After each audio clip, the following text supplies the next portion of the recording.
I loved, obviously, getting to work with Mark again, and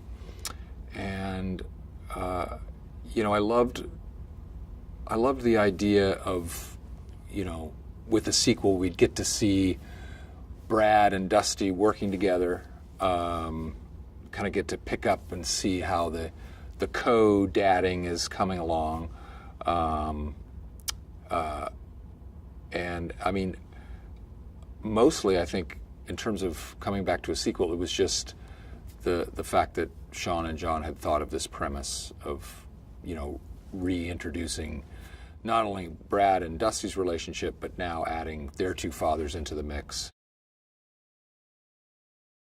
This story is unique enough and hits on a whole nother set of topics, where the first one kind of explored the idea of the blended family, and now we're introducing our dads into the picture.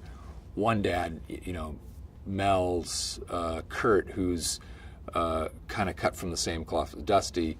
John and I are kind of mirror images of each other, and at the same time, while everything seems to kind of appear one way, where Kurt and Dusty seem to be estranged throughout the movie, they in the end actually kind of learn to communicate better with each other, understand each other better. Myself and John, who seem to have everything, kind of a perfect father-son relationship, it's not as perfect under the surface. So we kind of get to discover new layers onto this story that I think really justify the reason for making a second movie. When we talked about the idea of doing a sequel, and once we kind of landed on this premise, it wasn't a slam dunk, in the sense that, yes, we loved the idea, but we knew it really could only be executed by a short list of actors. Someone who was both believable in tone to play Kurt and Don, and so we still really had to thread the needle with finding those two perfectly kind of cast guys, and so and luckily we ended up with Mel and John. They're both kind of what you would think of in a comedic way as, like the perfect guy. They can kind of tackle any sort of problem without, having to worry about it. They're handy, whether it be outdoors or around the house and this and that. At the same time, they're a little uncomfortable talking about anything that's too personal. They're a little distant, and you see where Mark's character has tried to become, with my help, the better version of himself, more of an engaged father, the way, we reveal that all the stories of where Kurt just wasn't there for him. And so Mark's character is kind of, he's trying to fix those things about himself that he sees in his father. Brad is kind of, they have a new baby now. They have Griff, who's a new addition to the family. He's kind of still the same guy that he's been in the first movie,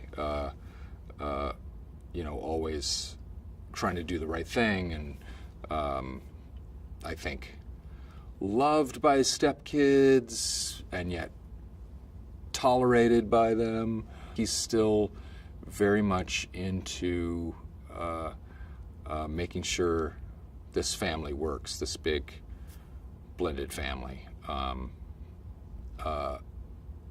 Even though we kind of see that he and Mark, in an effort to kind of make it all work, they're kind of, they dance around certain issues that that come up later, and only to find out in the end that, you know,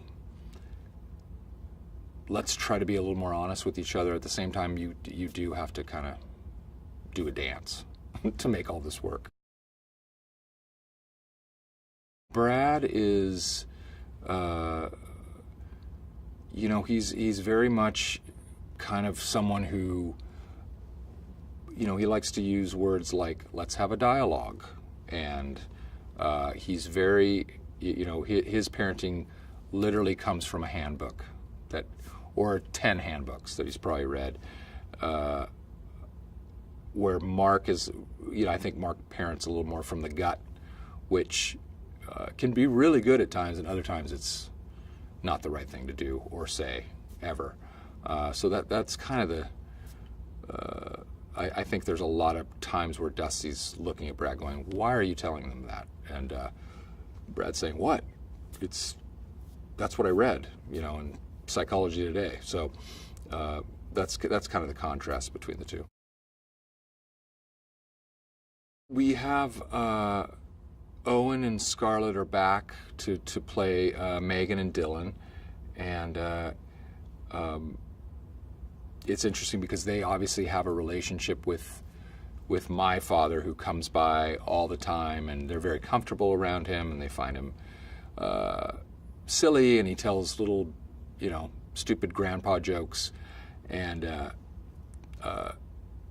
Kurt, Mark's dad, hasn't been in the picture that much, and so they're a little leery of him at first, but at the same time, they're, you know, as are kids in that situation, they kind of find him cool in his own way and start calling him El Padre because he wants to have a nickname too. Don is Pop Pop, and Kurt was just Grandpa Kurt, but he gave a self-imposed nickname, El Padre. This is Mark and I's third movie, and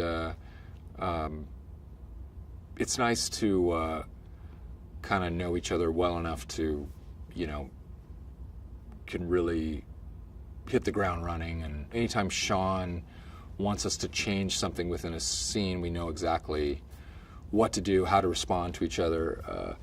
Yeah, it's just very comfortable. Not only is she a great actress, but she's just so kind of funny in a way that you don't expect. And I like the fact that she gets to play, you get to see Sarah's insecurities come up throughout this movie. She's constantly dealing with Karen, who is this obviously beautiful woman who's an author and is constantly writing in her books and taking notes, and kind of has a loose Brazilian style of parenting with her daughter, and Sarah's always like, what is going on? And so it's fun to get to see her kind of have these other scenes where she's having to measure up to everything she thinks Karen is. This will be a movie where you get to go together and you get to have that shared experience of laughing with your kids at the exact same thing and at the same moments, and those, you know, those moments are kind of few and far between. When you go to the movies, you're usually taking your kids to something that you're kind of tolerating or whatever, but to actually both enjoy it, either for the same reasons or for different reasons, is really, really kind of unique. Hey, so I hope you liked the video. Now stay with me as I have an interesting behind-the-scenes movie fact from Anchorman. Now, in the famous scene where Paul Rudd speaks to Will Ferrell about Sex Panther cologne, remember? Wow. Never ceases to amaze me. What cologne are you gonna go with? London Gentleman or... Wait. No. Hold on. Blackbeard's Delight. No. She gets a special cologne. It's called Sex Panther by Odeon. It's illegal in... Well, Paul Rudd was determined to make Will Ferrell laugh and break character, since it was always the other way around. He thought that this would be accomplished with the 60% of the time it works every time line that he improvised. But Will fired back with doesn't even make sense without skipping a beat, once again making Paul and others break character yet again. I actually think it would be hard to keep a straight face when working with Will Ferrell. What about you? Now, if you haven't already done it, subscribe and click the notification bell to receive the latest trailers and other cool videos the moment they are online. See you next time.